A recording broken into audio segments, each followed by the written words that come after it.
मित्रों, उर्दू का एक शेर है, पंक्ति है कि वो तो खुशबू है, वो तो खुशबू है, हवाओं में बिखर जाएगा। वो तो खुशबू है, हवाओं में बिखर जाएगा। मसला फूल का है, फूल किधर जाएगा। अब मैं इस शेर के बारे में ज़्यादा बात नहीं करूँगा। एक विषय की शुरुआत करने के लिए जो मेरा आज का विषय है वो खुशबुओं के बारे में है, इत्र के बारे में, जिसे आप कहते हैं कि ये परफ्यूम्स के बारे में। ये मित्रों, इत्र, खुशबुएं, ये एक ऐसा विषय है जिस पर जितना चाहो उसको आप बढ़ाते जाइए, जितना चाहे इस पर चिंतन करते जाइए। इसका कोई आदि अंत नहीं है। और विशेष रूप से इन दिनों में चर्चा में एक डॉक्टर BN गोस्वामी हैं, हमारे क्षेत्र के कला मर्मज्ञ। उनका एक शोध पत्र छपा है, तो उस शोध पत्र के आधार पर मैं कुछ बातें आपसे साझी करना चाहता हूँ। अच्छी बातें जहाँ से मिलें आपस में बांट लेनी चाहिए। ये पेरिस के समीप ही मित्रों एक शहर है, वर्सलिस। आपने सुना होगा, वर्सलिस का नाम आपने सुना होगा। और ये शहर, इसके बारे में ये कहा जाता है कि ये शहर खुशबुओं में हमेशा नहाता रहता है।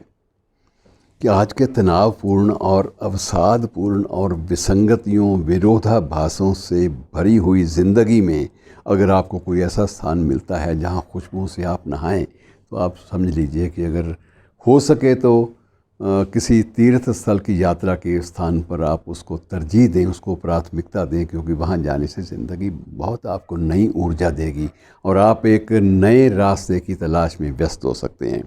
मित्रों, ये वर्सलिस के बारे में ये है कि यहाँ पर एक म्यूज़ियम है, संग्रहालय है, जिसका जिक्र मैं कर रहा हूँ, और वो है परफ्यूम्स का संग्रहालय। परफ्यूम्स का संग्रहालय ये बहुत पुराना भी नहीं है, सिर्फ ये हाल ही में आप कह सकते हैं कि 30-70 के दशक में शुरू हुआ था और 90 के दशक में इसके द्वार पहली बार खुले, 1990 के आसपास। और ये दुनिया का सबसे बड़ा परफ्यूम्स का संग्रहालय, म्यूज़ियम माना जाता है। इसमें 3000 से भी ज़्यादा अलग अलग वैरायटीज़ के, अलग अलग गुणवत्ता वाले परफ्यूम्स या गंध या इत्र आप कह सकते हैं, गंध से भरे हुए इत्र जो हैं वो विद्यमान हैं, वो रखे हुए हैं। और इसमें रोमन साम्राज्य के इत्र भी हैं, मुग़ल साम्राज्य के भी हैं, और विश्व का सबसे पुराना इत्र ये माना जाता है कि पर्शिया के सम्राट ने बनवाया था अपने खुद फार्मूले देकर, और नेपोलियन ने भी कुछ एक बनवाए थे पेरिस में ही। वो सारे के सारे जो हैं वहाँ पर संजो कर अपने इतिहास, उसके निर्माण वर्ष का उल्लेख करते हुए वहाँ पर सजाए गए हैं।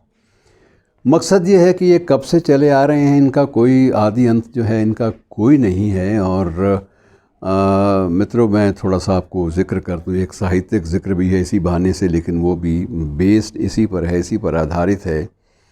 वो है कि एक बार जहांगीर की बेगम नूर जहाँ को ख़िज़ां के मौसम में फूलों की खुशबू चाहिए, और उस वक्त वो ऐलान करती हैं कि फूल लाओ कि फूलों के बग़ैर मलका आलम शबे वस्ल का ऐलान नहीं कर सकती।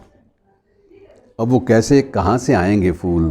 ख़िज़ां का मौसम है, पतझड़ का मौसम है, ये संभव नहीं है।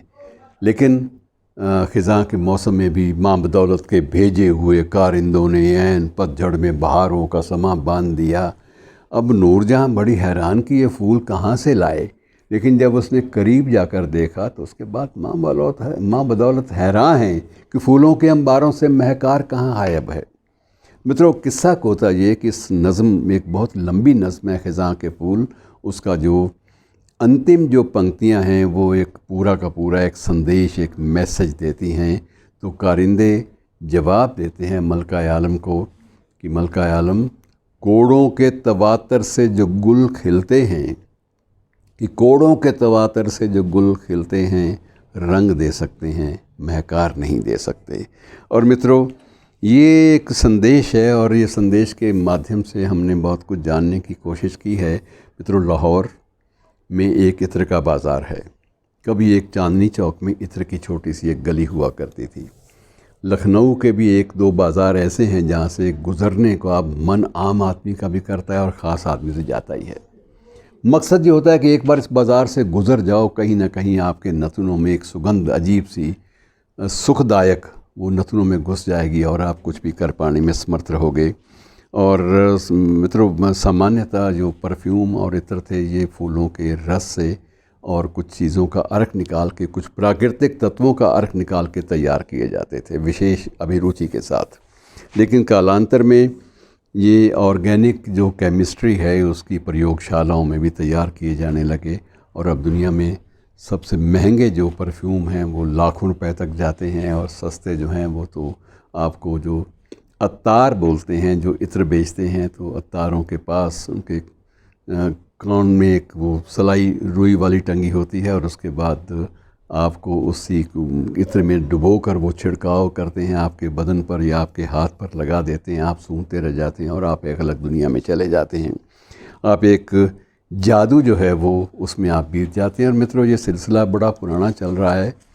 मिस्र में भी, मेसोपोटामिया में भी इत्र बनाए जाते थे और इत्रों के दाम वैसे ही होते थे। तो अब ये है कि अब इसको अरोमा थेरेपी के रूप में भी प्रयोग किया जाने लगा है। ये चिकित्सा का भी एक विज्ञान जो एक नया सामने आया है शोध के बाद कि अगर तनाव है तो ये फूल, इस फूल का बना हुआ अर्क या रस या इत्र, इसको आप इस्तेमाल करें, प्रयोग करें, ये तनाव चला जाएगा। और इस तरह से अलग अलग मूड्स के नाम पर फूलों के नाम या उन इत्रों के नाम रख दिए गए हैं और ये ज़िंदगी जो है बिल्कुल अलग ढंग से हमारे सामने आ रही है। नया विषय है। कभी कभी खुशबुओं में भी आप तैरना सीखिए, नहाना सीखिए और ज़रूरी नहीं है कि आप लाखों रुपए वाले इत्र लें। आप किसी अत्तार जो गली गली बेचारे बेचते हैं उनसे भी आप छोटा मोटा सुख जो है थोड़े बहुत पैसों में ख़रीद सकते हैं। तो मित्रों, ये एक दुनिया है इत्र की। अलग अलग इसके अलग अलग परंपराएं हैं, इसकी अलग अलग रिवायतें हैं, इसका अलग अलग एक इतिहास है, अतीत है। उन सब में आप जाएंगे तो आपको बहुत सारी किस्से कहानियाँ इनसे जुड़े हुए मिल जाएंगे। और जब कस्तूरी मृग की बात चलती है तो कस्तूरी सुगंध का नाम है और जिस गंध को सूंघते हुए हिरन दौड़ते दौड़ते आखिर में आखिरी अपनी सांस तक दौड़ता है, वो वस्तुतः उसकी नाभि में होती है और उसको वो पता नहीं होता कि मेरी नाभि में ही वो जो है एक प्रकार से जो सुगंधी है उसका जो प्रारूप है वो यहीं पर छुपा हुआ है। और उसको देखने की बजाय या उसको प्राप्त कर सकने की बजाय वो दुनिया भर में दौड़ता फिरता और जिसे मृग तृष्णा कहते हैं, मृग माया भी कहते हैं, तो वो बेचारा थक जाता है और आखिरी सांस ले लेता है। लेकिन उसको पता ज़िंदगी भर नहीं चलता कि वो जो सूत्र है, जो स्रोत है सुगंध का, खुशबू का, उसकी अपनी नाभि में ही मौजूद है। शुक्रिया दोस्तों।